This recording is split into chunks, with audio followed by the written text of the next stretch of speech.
Buenas tardes a todos y a todas. Vamos a ser puntuales, que yo creo que en este país ya empieza a ser tiempo de ser puntuales, ¿no?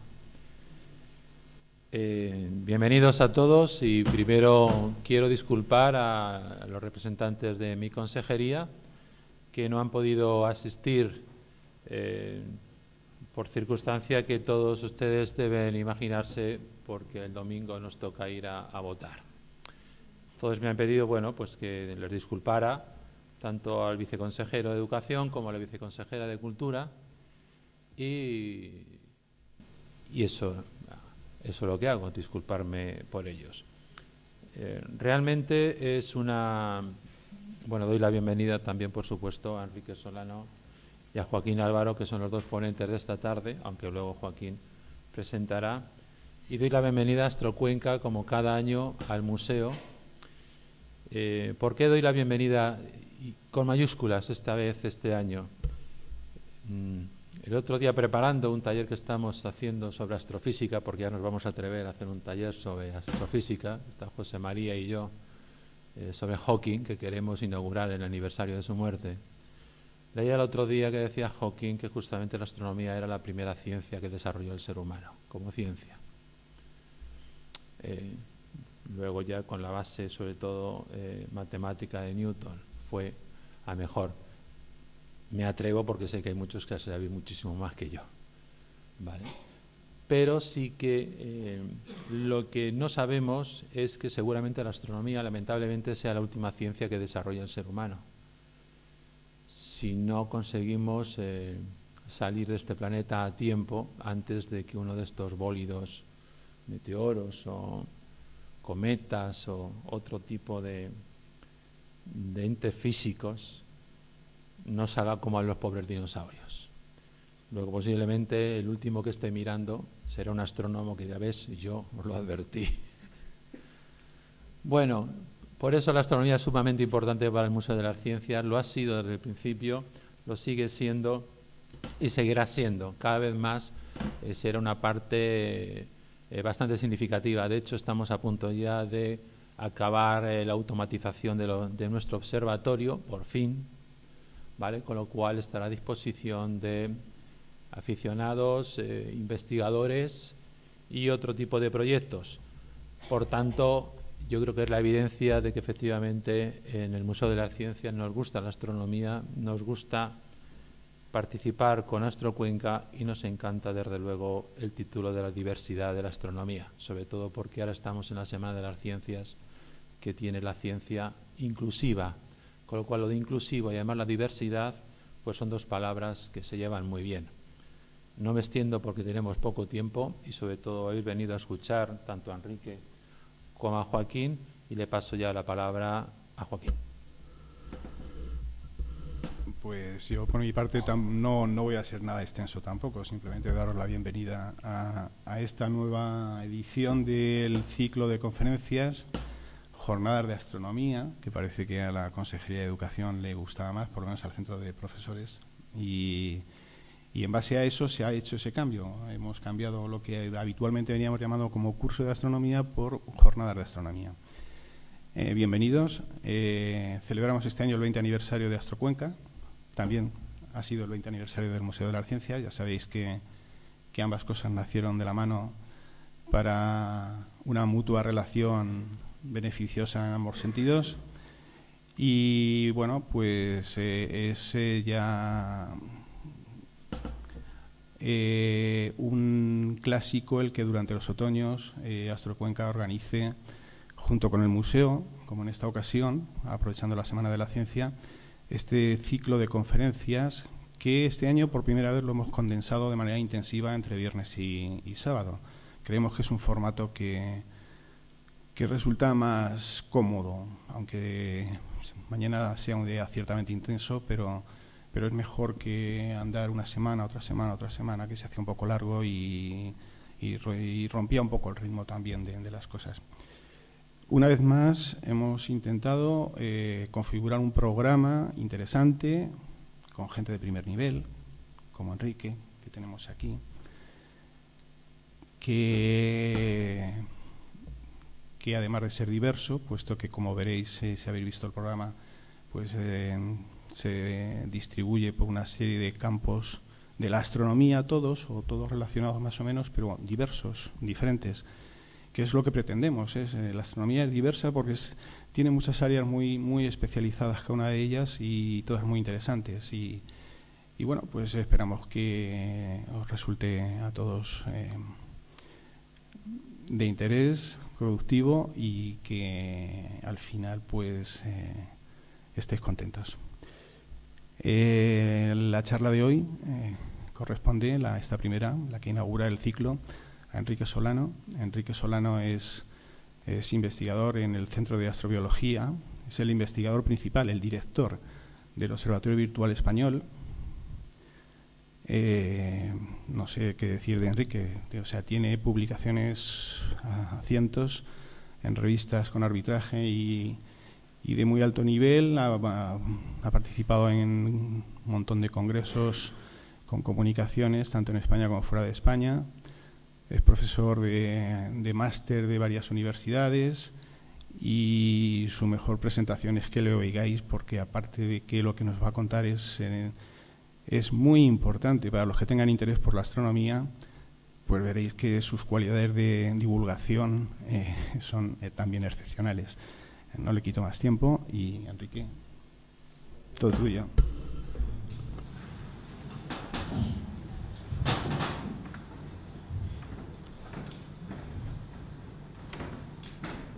¿Se oye bien? Bueno, pues buenas tardes a todos. En primer lugar, me gustaría agradecer pues, a Joaquín y a Astrocuenca la oportunidad que me brinda para estar hoy aquí, participando en estas jornadas de astronomía, aunque sea solamente unas pocas horas. Pues, es un placer para mí estar hoy aquí en Cuenca, en particular en este magnífico Museo de las Ciencias. De lo que yo vengo a hablar hoy ya es lo que se describe en el título, el observatorio virtual. ¿Qué es esto del observatorio virtual? Y sobre todo, ¿qué beneficios puede aportar a la comunidad astronómica amateur y al público en general? Bueno, pues si empezamos con este artículo, que es un artículo que se publicó hace unos años y en donde se describe la historia desde su origen del observatorio virtual en Europa, y generamos con cualquier software de esto que uno puede encontrar por internet una nube de palabras, veremos que la palabra que más se repite con diferencia es data, datos. Y esto, bueno, pues tampoco nos debe sorprender porque todos sabemos que la astronomía es una ciencia experimental y como tal pues necesita de datos para su progreso.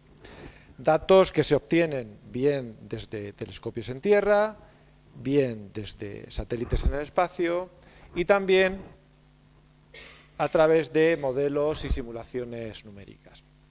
Normalmente, en la gran mayoría de los casos, todos estos datos van a unos sistemas que son los archivos, de los cuales hablaremos más tarde, y tras un corto periodo de privacidad, típicamente 1 año, 2 años, pasan a estar disponibles no solamente para la comunidad astronómica, sino para el público en general. ¿Vale? Pero para entender lo que es el observatorio virtual, tenemos que tener claro lo que es un archivo en astronomía. Un archivo en astronomía no es eso que tenéis ahí. Realmente no es solamente eso. No es solamente un repositorio, una ubicación en donde almacenar de manera segura y a largo plazo los datos o la información en astronomía. No solamente es eso. De tal manera que esto que tenéis aquí representa mucho mejor lo que es un archivo en astronomía. Por centrarlo en una frase, cuando penséis en un archivo en astronomía tenéis que pensar en un telescopio, porque conceptualmente ambas cosas son lo mismo. Son infraestructuras que los astrónomos utilizan para obtener datos que luego son posteriormente analizados. Entonces, pues igual que un astrónomo utiliza el telescopio para observar objetos, un astrónomo también utiliza el archivo para obtener esos datos. ¿Vale? Y entonces la pregunta es, bueno, pues si yo pienso en un observatorio, en un telescopio, tengo más o menos claro de qué forma puedo optimizar la observación, ¿no? Maximizar el tiempo de observación y los datos que obtengo. Pues teniendo mejor mecánica, teniendo mejor instrumentación, teniendo mejor electrónica, teniendo un software basado en inteligencia artificial o en lo que sea, que si yo tengo una lista de objetos me optimice el movimiento del telescopio de tal manera que yo pierda el menor tiempo posible moviéndome de una zona del cielo a la otra. Todo eso son maneras en las que yo puedo mejorar la obtención de datos con un telescopio. Pero la pregunta es, ¿eso mismo cómo lo traslado a los archivos? ¿Cómo puedo optimizar esa obtención de datos en archivos? Pues la palabra mágica es FAIR. FAIR, que es el acrónimo en inglés de lo que sería descubrible, accesible, interoperable y reciclable. Es decir, son las cuatro grandes piedras angulares para optimizar el uso de los archivos en astronomía. Entonces, la primera, el descubrir los datos, pues uno puede pensar que, bueno, pues eso más o menos está superado, está logrado, ¿no? Porque quien se dedique a la astronomía, tanto desde el punto de vista profesional como amateur, pues sabe más o menos dónde están los principales archivos en astronomía, sabe pues dónde está el archivo de datos astronómicos de la Agencia Espacial Europea, de NASA, del Observatorio Europeo del Sur, otros servicios como puede ser el Centro de Datos de Estrasburgo, es decir, los 4 o 5 grandes archivos, digamos que quien se dedica a esto sabe dónde están. Con lo cual, en principio parece que esto de descubrir los datos no es mucho problema. El segundo punto, el acceder a los datos, pues aparentemente también es algo superado, porque todos los archivos han desarrollado sistemas de acceso que son amigables para el usuario, con curvas de aprendizaje muy suaves, a través de formularios. Bueno, este es un formulario muy sencillito, que es el que de uno de nuestros archivos, del archivo del Gran Telescopio Canarias, el telescopio de 10 metros de La Palma. El archivo lo llamamos nosotros. Y como veis, los formularios de consulta en astronomía son muy simples. Siempre se hacen las mismas consultas por nombre de objeto o coordenadas, por fechas de observación o bien por instrumentación o por modo de observación. Entonces, pues uno mete ahí lo que quiere buscar y el sistema pues le devuelve una tabla con información básica sobre los objetos que ha encontrado, nombre de objeto, coordenadas, tiempo de exposición, estas cosas, y luego por aquí pues la posibilidad de visualizar la imagen o el espectro o bien descargarlo. Con lo cual, como digo, pues este segundo punto del acceso a los datos parece que más o menos está bien optimizado. Y con el cuarto también pasa lo mismo. Esto del reciclado de datos en astronomía funciona muy bien. Esto que tenéis tan feo aquí es un espectro en el ultravioleta, que lo tomó una misión ya muy antigua, se lanzó en el año 78. El satélite se llamaba IUE, The International Ultraviolet Explorer. ¿Y por qué pongo este espectro aquí si es tan feo? Pues independientemente de que no sea especialmente bonito, lo interesante es que, como veis en esta tabla, este mismo espectro fue utilizado durante 12 años en 11 publicaciones distintas. Recordad lo que os decía antes de que el tiempo de privacidad de los datos en astronomía es muy corto. Después de ese año, 2 años, dependiendo de la misión, ya está disponible para todo el mundo. Entonces, diferentes equipos de investigación con diferentes proyectos pueden acceder en particular a este espectro y utilizarlo para propósitos muy distintos. Con lo cual, este punto cuarto del reciclado, pues parece que también lo tenemos ya conseguido. Falta el que me he saltado, el tercero, la interoperabilidad. Y el problema es que es muy difícil, es muy ineficiente trabajar con datos de más de un archivo. Si yo trabajo con un archivo, no tengo ningún problema. Pero si necesito datos de distintos archivos, ahí es donde tengo los problemas. Y esto es un ejemplo bastante ilustrativo. Esta curva que veis aquí es lo que en astronomía se llama la distribución espectral de energía, que básicamente lo que nos dice es cuánto flujo, cuánto emite una estrella en las diferentes longitudes de onda.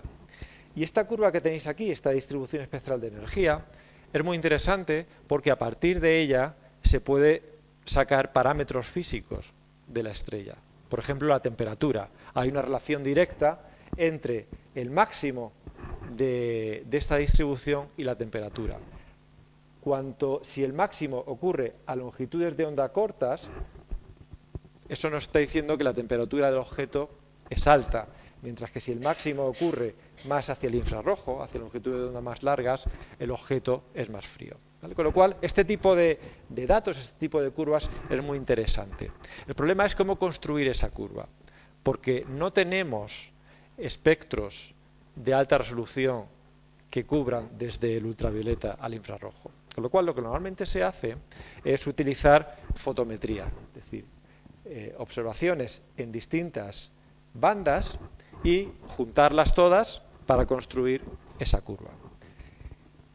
Y eso no es fácil.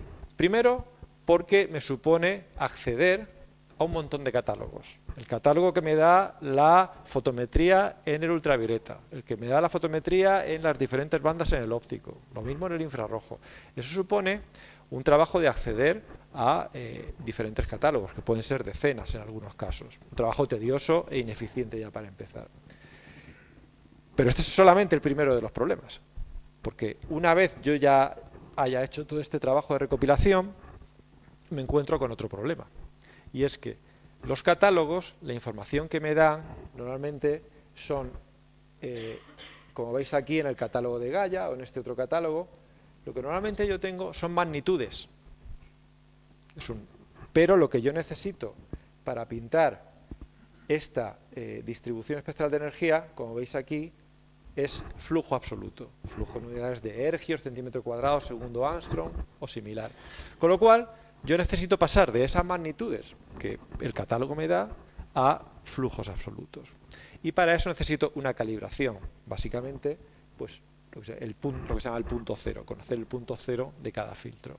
Y eso supone que para cada uno de los filtros que yo esté utilizando, para cada uno de los catálogos, tengo que ver dónde está la calibración de ese filtro, buscar el punto cero y hacerme la conversión que me pasa de magnitudes a filtros. Perdón, de magnitudes a flujos.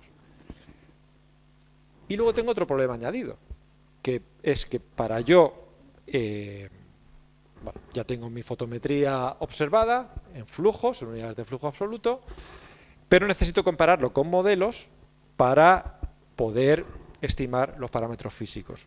El modelo que mejor ajuste a mis observaciones es el que me va a decir pues qué temperatura, qué gravedad, qué metalicidad va a tener mi objeto. Y esos modelos teóricos son espectros, pero recordar que lo que yo tengo son puntos fotométricos. Entonces no puedo comparar puntos azules con líneas rojas, sino necesito comparar puntos fotométricos con puntos fotométricos. En otras palabras, lo que necesito es pasar este espectro teórico en rojo a fotometría teórica para cada banda. Y eso supone hacer otra operación, que es tomar estas curvas que veis aquí, que son las curvas de respuesta del filtro, es decir, antes del, digamos, por aquí, fijaros en esta, pues en todo esto no hay respuesta, el filtro funciona en esta longitud de onda y a partir de aquí tampoco hay respuesta. Es decir, yo tendría que hacer la convolución de esta línea roja con cada una de estas curvas para tener mi fotometría teórica. Y ya, una vez tengo todo eso, poder hacer el ajuste. O sea, este proceso, que tampoco pretendo que entendáis en detalle, lo único que quiero transmitir con esto es que suena rollo, o sea, suena tedioso. Y de hecho lo es. O sea, hace años, en alguna de mis clases de máster, lo que hacía, una de las prácticas para que los alumnos lo sufrieran, es decir, coger la estrella que queráis y calcular la distribución espectral de energía a mano. Y esto puede llevar horas. Entonces, imaginaros, si lleva horas para un objeto, que lo tuviéramos que hacer para cientos o miles de objetos. Es totalmente inviable. Claro, podéis pensar, bueno, pero tampoco estamos tan mal, porque son 4 letras de FER y cumplimos 3. Y esto de la interoperabilidad, pues lo mismo no es tan importante. Es decir, bueno, lo mismo es importante en algunos casos muy específicos, pero en la gran mayoría de los casos, pues no pasa nada. Pues no. El problema es que sí que importa, porque la astronomía, la astrofísica moderna, es básicamente multirrango. Yo necesito información de las diferentes longitudes de onda para tener una visión pancromática del objeto y poder conocer bien la física que hay detrás de de este objeto. Y este también es un ejemplo muy ilustrativo. Esto es el código que identifica la onda gravitacional que se descubrió en agosto de 2017. Y todo esto que tenéis aquí es el trabajo de seguimiento que hubo que hacer para saber a qué correspondía esa onda gravitacional. Para poder llegar a la conclusión de que esa onda gravitacional fue producida por la colisión, por la colisión de dos estrellas de neutrones, fue necesario utilizar más de 70 telescopios, tanto en Tierra como en el espacio, desde rayos gamma, que serían estas observaciones de aquí, hasta ondas radio, pasando por el óptico, por el infrarrojo. Entonces, como veis, esto es así. Si yo quiero caracterizar un objeto tan interesante como una onda gravitacional, necesito la máxima información posible. Necesito trabajar con cuantos más archivos mejor. Porque si no hago esto, al final estoy... ¿Esta historia la conoce alguno? La de... Pues depende de dónde lo leas, son una serie de personas ciegas, una serie de personas en la oscuridad. La historia es que esa serie de personas que están metidas con un elefante en una habitación oscura y tienen que saber, pueden tocar al elefante, pero solamente una parte del elefante, y tienen que saber qué es lo que es. Y entonces, pues la persona que está tocando la cola piensa pues que es una cuerda, la que está tocando la pata piensa que es un árbol, la que toca el lomo piensa que es una pared, la que toca la oreja piensa que es un abanico, etcétera, etcétera. Entonces, la moraleja que hay detrás de esta historia es que si uno tiene un acceso limitado a los datos, puede llegar a conclusiones erróneas. Y esto pasa en astrofísica. Esto es un ejemplo de justamente eso. Si trabajo con datos limitados, mis conclusiones pueden estar equivocadas. Esto que veis aquí arriba, LP944-20, es una enana marrón, un objeto que digamos que está a mitad entre las estrellas de baja masa y los planetas gigantes. Entonces, como sabéis, el tema del descubrimiento de planetas extrasolares fuera del sistema solar es un campo muy de gran interés desde hace ya años en astronomía. De hecho, el premio Nobel, como sabéis, el premio Nobel de Física de este año compartido fue para los descubridores del primer planeta extrasolar, Major y Queloz, del año 95. Y bueno, hay dos grandes métodos para descubrir planetas fuera del sistema solar. Uno es el tránsito y otro es el método de la velocidad radial, que conceptualmente es muy sencillo. Si yo tengo un planeta girando alrededor de una estrella, realmente eso no es exactamente así, sino lo que ocurre es que los dos, el sistema planeta-estrella, gira alrededor del centro de masas de dicho sistema. Con lo cual, el que exista un planeta va a hacer que yo observe un movimiento en la estrella, en el cuerpo central, objeto que a veces va a estar alejándose de nosotros y a veces acercándose de nosotros. Eso al final, con efecto Doppler, yo puedo ver que las líneas espectroscópicas a veces se van a mover hacia el azul y a veces se van a mover hacia el rojo. Y de esta manera yo voy a poder construir lo que se llama una curva de velocidad radial, que es esto de aquí, con una cierta periodicidad, y bueno, pues utilizando un análisis de frecuencia puedo llegar a deducir el periodo de ese cuerpo alrededor de, en este caso, de la enana marrón. Bueno, esto fue un análisis que se hizo, que se publicó y que se dijo, pues hemos descubierto un planeta alrededor de esta enana marrón con una periodicidad de 2, 3 horas y pico. ¿Qué pasa? Pues que esta curva de velocidad radial se construyó trabajando solamente con datos en el rango óptico. Si yo construyo la curva radial trabajando con datos en el infrarrojo, lo que tengo son los puntos, los círculos abiertos.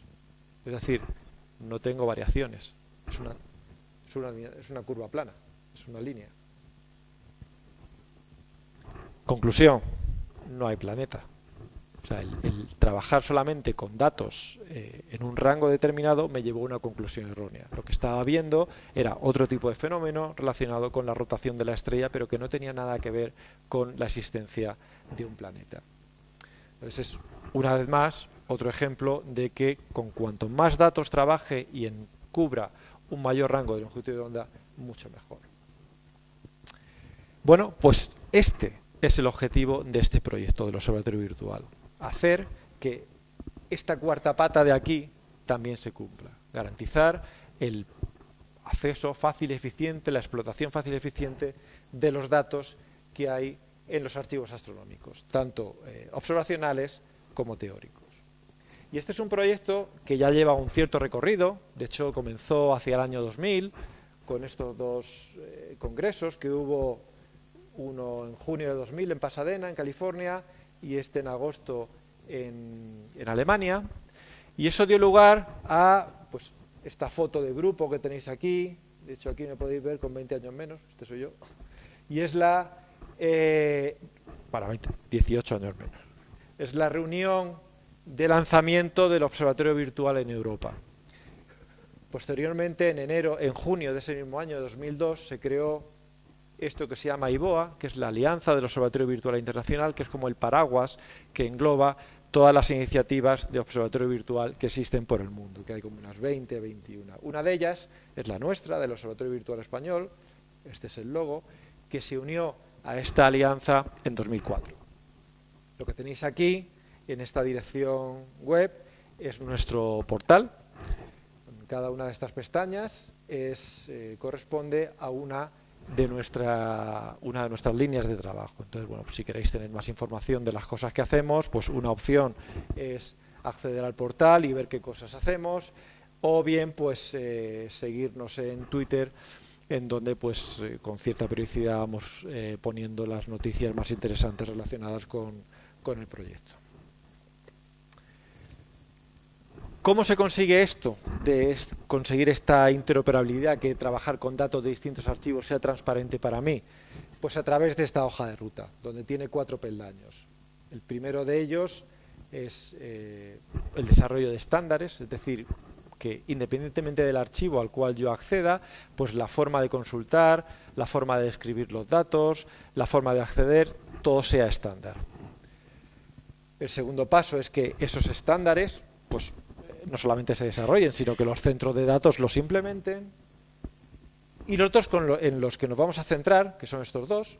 El tercero es, una vez tengo yo todo ese trabajo de estandarización, pues voy a poder desarrollar herramientas de análisis, de las cuales diremos algo ahora después, que se beneficien de toda esta estandarización y que me permitan hacer una ciencia, un tipo de ciencia que fuera del observatorio virtual yo no soy capaz de hacer. Simplemente el ejemplo que os ponía antes, construir la distribución espectral de energía de un cúmulo que tiene cientos o miles de objetos. Es imposible hacerlo a mano. Pero luego veremos que con esto es mucho más sencillo. Herramientas, como digo, de estos 4 niveles nos vamos a centrar en los que son más interesantes, por lo menos desde mi punto de vista, que es las herramientas de análisis para hacer un tipo de astrofísica nueva. Aquí en Astrocuenca hay gente que esto ya se lo conoce. Son herramientas de observatorio virtual y hay un grupo que, bueno, que ya trabaja, tiene cierto recorrido en el uso, el manejo de este tipo de herramientas. Yo voy a citar solamente 3, quizás las más conocidas. Una de ellas es la que se llama Aladdin. Se desarrolló hace ya algún tiempo por el Observatorio Virtual francés y es un atlas del cielo. Lo que permite Aladdin es trabajar con imágenes astronómicas. Entonces, no se ve muy bien, bueno, no se ve en absoluto, pero esto que tenéis aquí, veis colores y líneas, ¿no? Entonces, lo que tenéis ahí es un avance brutal, a pesar de que no se vea y esté ahí un poco feo. Porque otra cosa que tampoco se ve, pero aquí yo he metido unas coordenadas, una región del cielo. Entonces, simplemente poniendo esas coordenadas, lo que aquí me sale es la lista de todos los archivos del mundo que contienen imágenes de esa zona del cielo. O sea, simplemente con poner las coordenadas todo ese proceso, la F y la A de FAIR, el descubrimiento y el acceso, se ha hecho sin que yo me dé cuenta. Ya está ahí, ya tengo mi lista. Eso, veis aquí las pestañitas que son desplegables, son distintos. Uno de estos pues será óptico. Pincho en el óptico y me salen toda la serie de archivos que tienen datos en el óptico. Sloan, pincho Sloan y cargo la imagen. Además, tengo la ventaja de que, bueno, aquí lo veis ya desplegado. No sé si llegáis a ver una serie de colores en verde. Son aquellos que me dicen, justamente de esta región que tú estás viendo en la pantalla, yo tengo datos. O sea que simplemente pinchar ahí y directamente la imagen se carga en la pantalla. Aquí lo que estamos viendo son datos de 2 cartografiados en el óptico y 2 cartografiados en el infrarrojo. Y puesto que tengo todo ese trabajo de estandarización de los datos, de lo cual no hemos hablado, pero es importante, yo no tengo que preocuparme de otra cosa que también da mucha rabia cuando uno intenta comparar datos, por ejemplo, imágenes. Pues, y quiero hacer algo tan tonto como saber qué objetos están en las 2 imágenes. Pues resulta que si las imágenes están en distintas escalas o tienen distintas rotaciones, pues esa operación aparentemente trivial de saber qué objetos están en las 2 imágenes se complica un poco más. Esto lo tengo resuelto aquí, simplemente pinchando en este icono que tengo aquí. Yo pincho ahí y las imágenes se me reescalan y se me reorientan todos a una, como podéis ver aquí. Todas están en la misma escala y en la misma orientación. Con lo cual, eso no es magia, eso es que esa información, lo que se llaman los metadatos, están estandarizados y una aplicación como Aladdin sabe cómo buscar dónde está el factor de escala, dónde está el ángulo de orientación y hace las operaciones por debajo para poder poner todas en la misma orientación, en la misma escala. No solamente puedo cargar imágenes, sino que también puedo cargar catálogos. Aquí lo que tenéis es un catálogo muy conocido en astronomía, que se llama Sinbad, en donde yo lo que he puesto aquí, veis estas flechitas de color marrón, pues yo puedo simplemente, bueno, ¿y ese objeto ahí cuál es? Pues hago esta llamada a Sinbad, que es tan simple como pinchar en uno de estos paneles, y me superpone encima el nombre del objeto que se trata. Y puedo hacer muchas más cosas. Puedo pinchar y ya llego a una página web en donde tengo información detallada de ese objeto en particular. Puedo pintar, como aparece aquí, en qué dirección del espacio y con qué rapidez se está moviendo el objeto. Es decir, puedo hacer un montón de cosas en nada de tiempo y con 0 esfuerzo. Esto es una segunda herramienta, TopCat, también muy conocida. Esta fue desarrollada por el Observatorio Virtual del Reino Unido. Mientras que Aladdin trabaja con imágenes, TopCat trabaja con tablas. Y también permite hacer un montón de cosas. Aparte de visualización, pues todo tipo de visualización que os podéis imaginar, como podéis ver aquí. Hay una cosa muy interesante. Supongamos que yo tengo una lista de objetos que he conseguido de la manera que sea.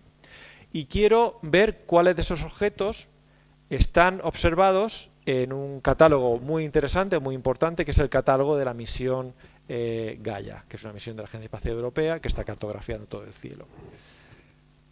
Podéis decirme, bueno, pues ¿qué problema tiene? Pues me bajo ese catálogo a mi ordenador y ya me hago un programita o lo que sea para cruzo coordenadas para ver cuáles objetos están en los 2 lados. Vale, pero hay un problema, que es que el catálogo de Gaia tiene 1.600 millones de objetos. Entonces lo de bajárselo uno localmente como que ya no es tan sencillo, ¿no?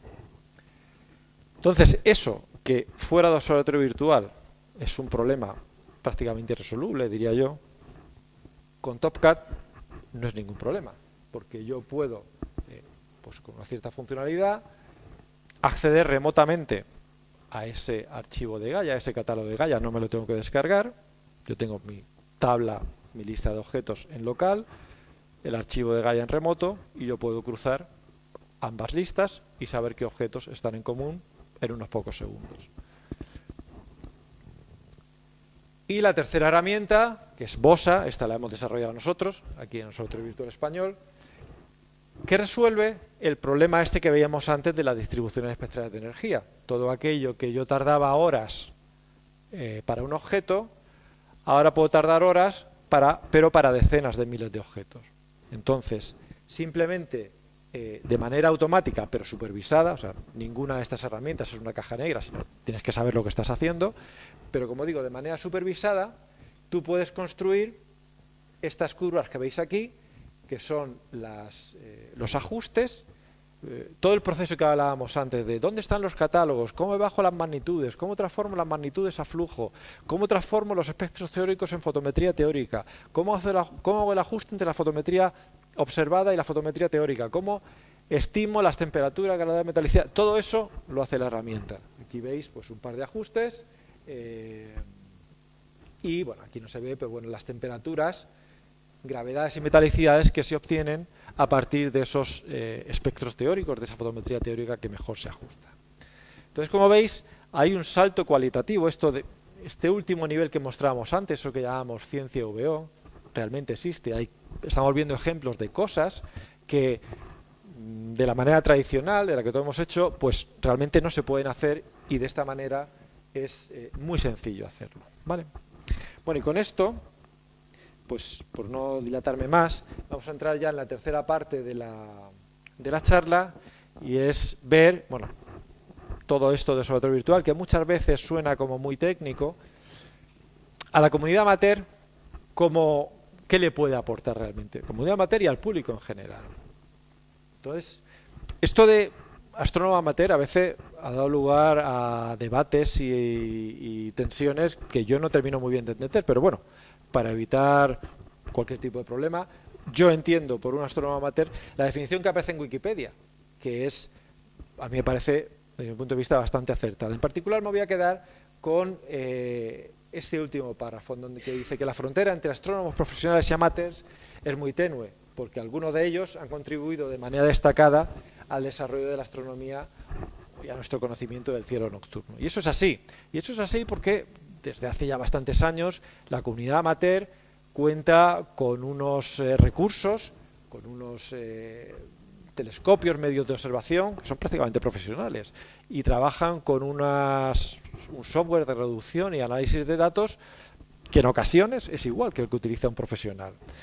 Y bueno, pues en ocasiones incluso tienen observatorios para hacer, observatorios de verdad, para hacer sus observaciones, ¿no? Con lo cual, el hecho de que la comunidad amateur aporte significativamente o sea, la aportación en el avance de la astronomía sea significativa, a ninguno nos debe extrañar.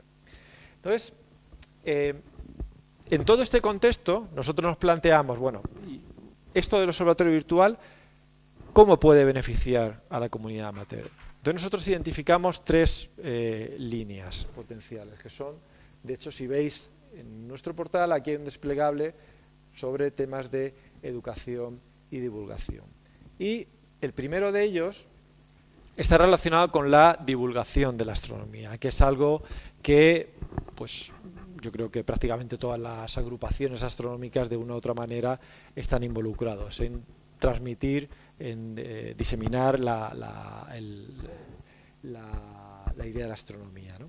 Entonces, pues cuando uno habla de conceptos en astronomía, pues por ejemplo, cuando uno cuenta a una audiencia lo que es el diagrama HR, la distribución de las estrellas, la luminosidad frente al brillo, frente a la temperatura, tiene dos formas de hacerlo. Pues la típica de irse a Google, coger un pantallazo donde ponga el diagrama HR y meterlo aquí en la presentación, o tiene una forma más interesante, que es construirse su propio diagrama HR. Es decir, yo puedo ir a mi archivo de datos de Hiparcos, a mi archivo de datos de Gaia, trabajar con esos datos y construir mi diagrama HR. De esta manera, el concepto de lo que es este diagrama se me va a quedar mucho mejor que si simplemente lo veo. Quien dice eso, dice cualquier práctica que suponga, vamos a ver cómo de rápido, pues no sé, yo quiero introducir el concepto de movimiento propio, de cómo se mueven las estrellas en el cielo, pues lo puedo contar o lo puedo hacer. Lo puedo calcular para una serie de objetos, o puedo clasificar las galaxias según la secuencia de Hubble, o puedo estudiar cómo de lejos está una determinada nebulosa. Es decir, toda una serie de problemas que yo puedo simplemente contar, o realmente lo puedo resolver con datos reales, con datos de archivos de verdad. Entonces, lo que hicimos ya hace bastante tiempo es una serie de prácticas que están disponibles en nuestro portal de diferentes temas. Bueno, esto es un ejemplo de una de estas guías, donde, bueno, pues en principio empezamos describiendo, introduciendo lo que es el caso astronómico que queremos tratar, la herramienta que vamos a utilizar para resolverla y la metodología que vamos a seguir. Es en plan tipo receta de cocina, paso a paso, para que no haya, es decir, no haya saltos en el vacío, es decir, cómo paso de aquí a aquí. Entonces, bueno, pues este material está disponible en nuestro portal para uso libre de cualquier agrupación o cualquier profesor de ciencias o cualquier interesado en astronomía.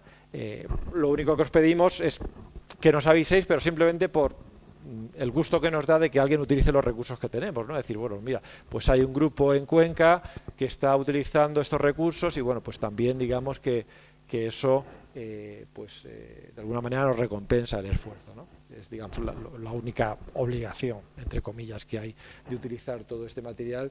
Y, por supuesto, cualquier idea, oye, pues eso está bien, pero ¿por qué no se hace un material de este tema? O esta práctica está bien, pero hay aquí un paso que no lo entiendo bien. Es decir, cualquier tipo de feedback que tengáis, pues para nosotros fenomenal, ¿no? El segundo paso es el que tiene que ver con archivos. Entonces, lo que nos dimos cuenta hace tiempo, que una de las debilidades del talón de Aquiles de la comunidad amateur es la gestión de los datos. El obtener datos, eso está superado, pero luego el almacenar esos datos de manera más o menos estable, continuada, que yo pueda acceder a ellos, que otros grupos también puedan acceder, digamos que eso a veces cuesta, ¿no? Entonces, lo que nosotros nos planteamos es, bueno, ¿y por qué no creamos un portal, un archivo para astronomía amateur? Un archivo perfectamente integrado en Observatorio Virtual, como cualquiera de los otros ejemplos que hemos visto antes. Bueno, pues eso es lo que hicimos hace años, y de hecho ofertamos a las agrupaciones astronómicas que generen datos de manera continuada, un volumen de datos interesante y con calidad científica, pues que si quieren pueden hacer uso de este recurso. Este es un ejemplo del observatorio de la agrupación astronómica de Cartagena, el Observatorio de Cartagena. ¿Por qué Cartagena? Pues porque yo soy de Cartagena, entonces tengo mucha relación con ellos.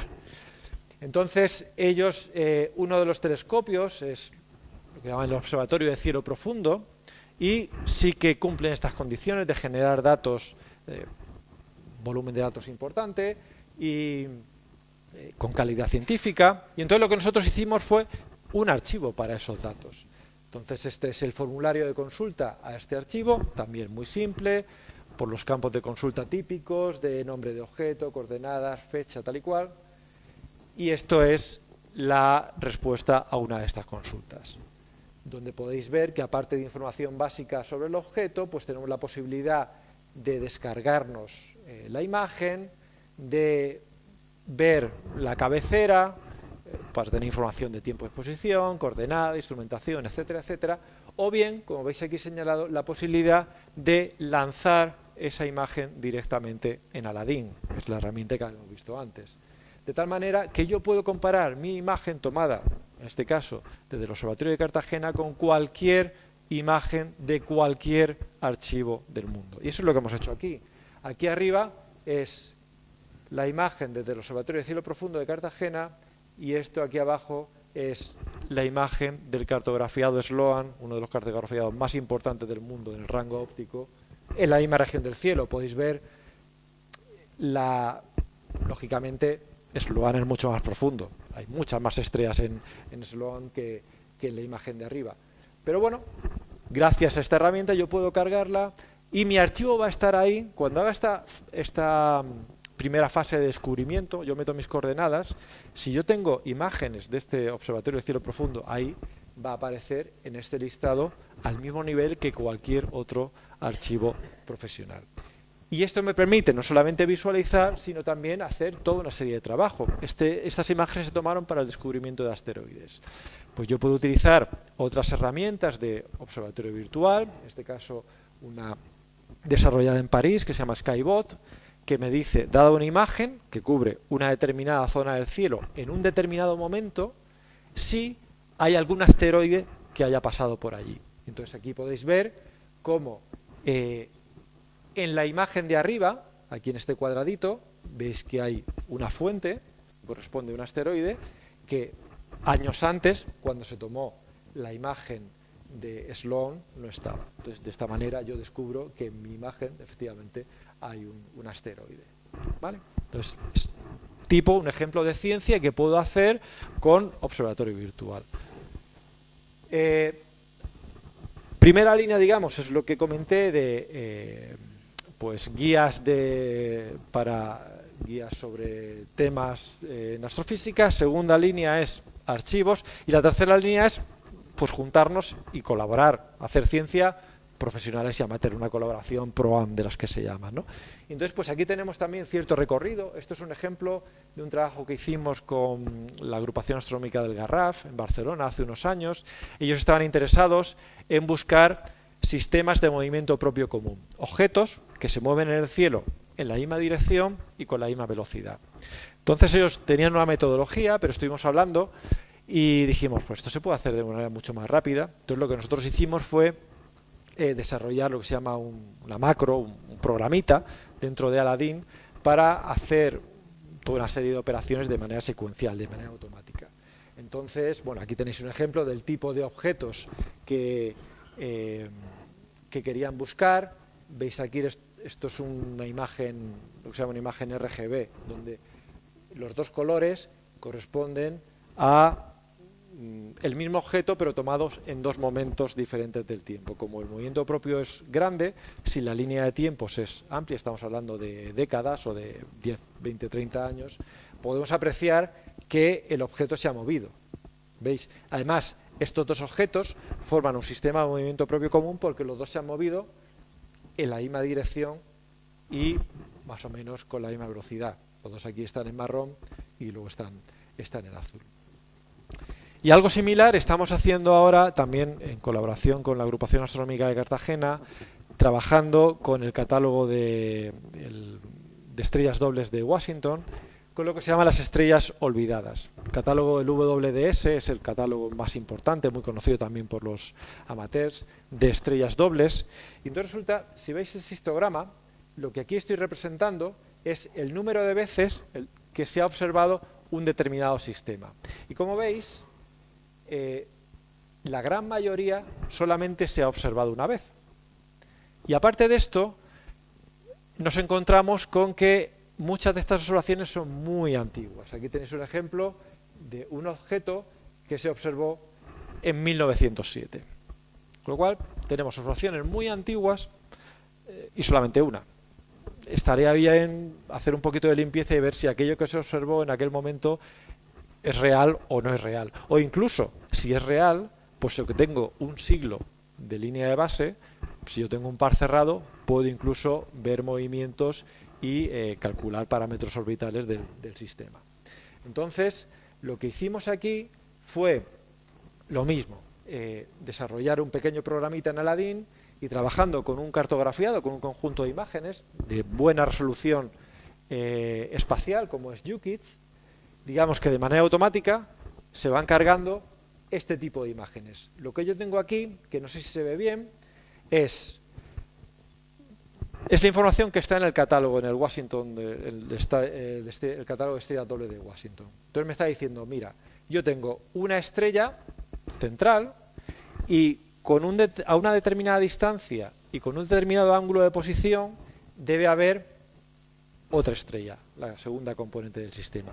En este caso es así.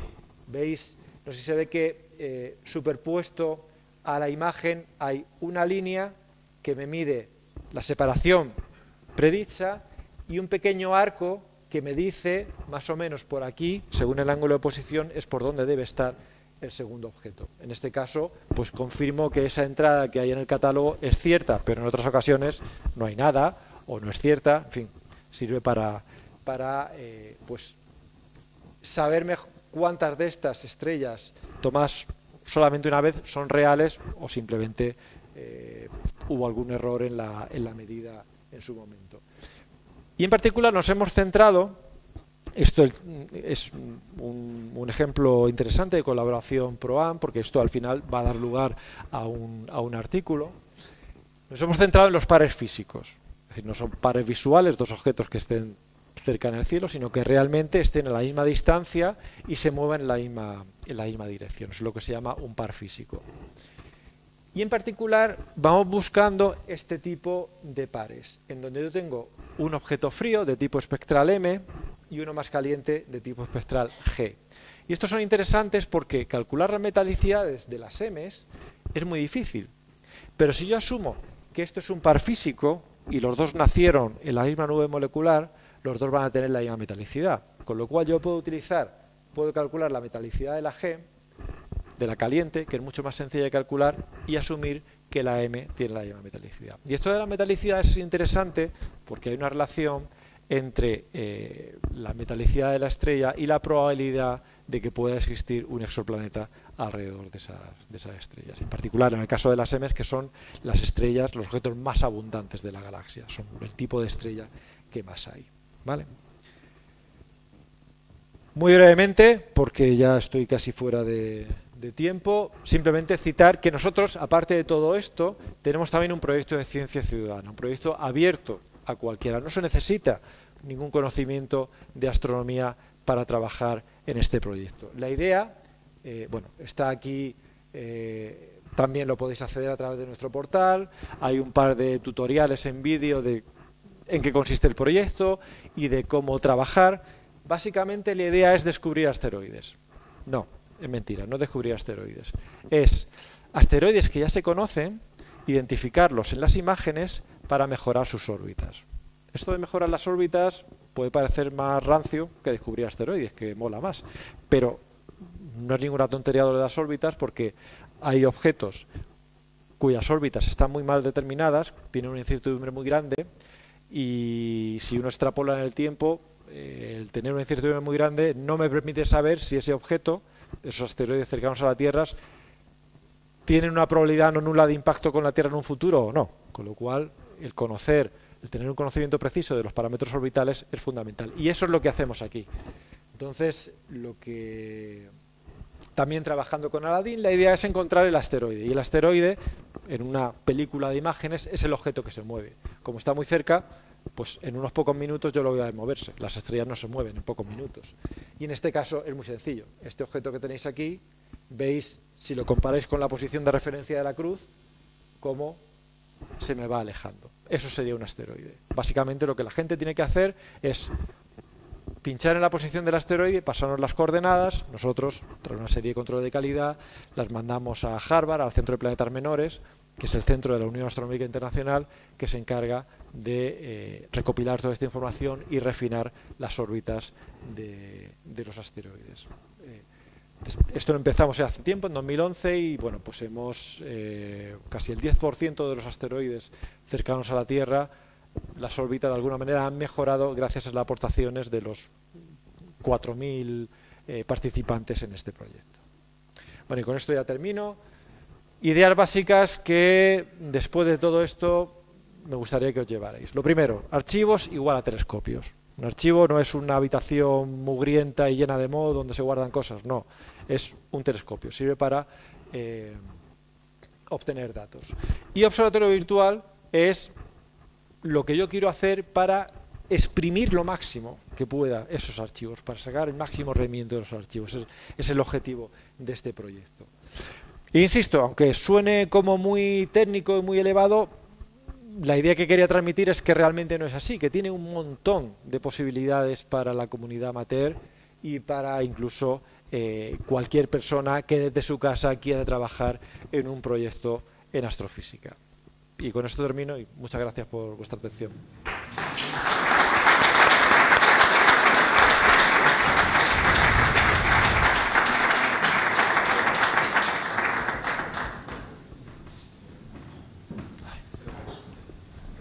Ajá, qué bien. Pues muchísimas gracias. Muchas gracias. Lo tenemos aquí, sí, mejor. No sé si tenemos tiempo para alguna pregunta, si tenéis alguna pregunta o... Sí.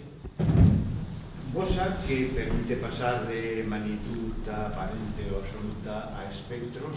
A flujo. A flujo. A unidad de flujo. Permite luego hacer una integración y obtener luminosidad. Sí. O sea, la distancia. Sí. Vale, sí. Si tú tienes... bien puedes tú, en el fichero de entrada, proporcionar la distancia si lo sabes, y si no lo sabes, puedes hacer que Bosa la busque.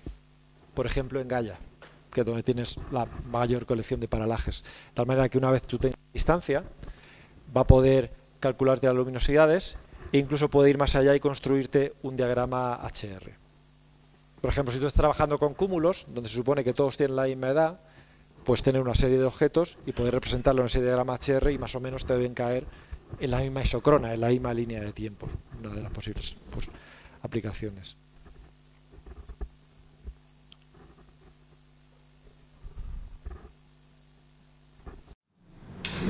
Hablaban de desarrollo de estándares como primer paso.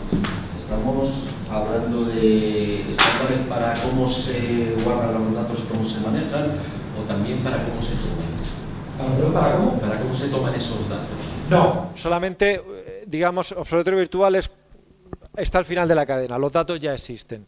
Pero, por ejemplo, ¿qué pasaba? Un ejemplo muy tonto. La descripción de los metadatos, la información asociada a los datos, no estaba estandarizada. Y entonces existían servicios, por ejemplo, en Estrasburgo, en Francia, uno muy conocido de catálogos, que se llama Visier, que tiene miles de catálogos. Entonces yo podía querer preguntar una cosa tan inocente como, bueno, pues de este determinado objeto quiero saber todos los catálogos que contengan información de la magnitud V de Johnson, ¿vale? Pues esa pregunta no se podía resolver, porque cada catálogo, ese concepto de V de Johnson, tenía asociado una etiqueta distinta. Uno era Johnson V, otro Mag V, otro V, otro tal.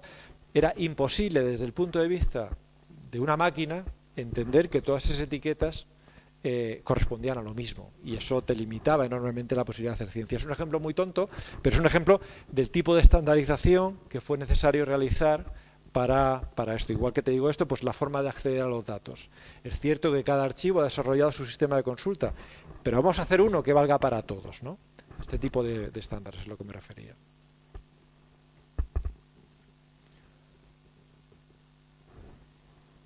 Te doy paso. Pues nada, muchísimas gracias otra vez.